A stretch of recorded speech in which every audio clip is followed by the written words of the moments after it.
Hello বন্ধুরা, তোমরা সবাই কেমন আছো?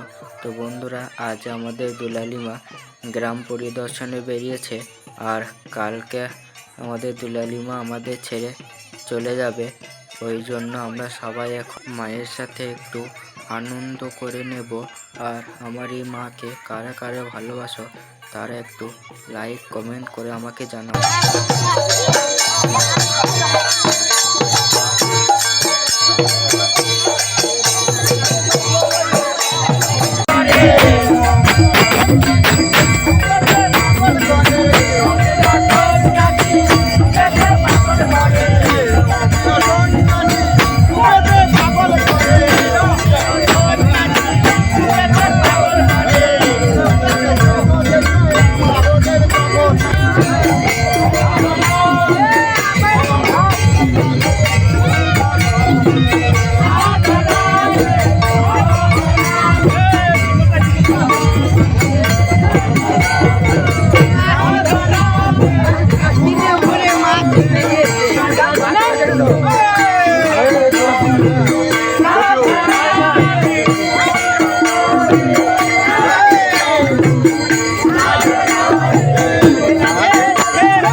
তো বন্ধুরা, এখন আমাদের মাকে গ্রাম ঘুরিয়ে দেখানো কমপ্লিট হয়ে গিয়েছে বলে আমাদের মা এখন তার আতনে একটু বসে জিরিয়ে নেবেন। তো আজকের মতো টাটা।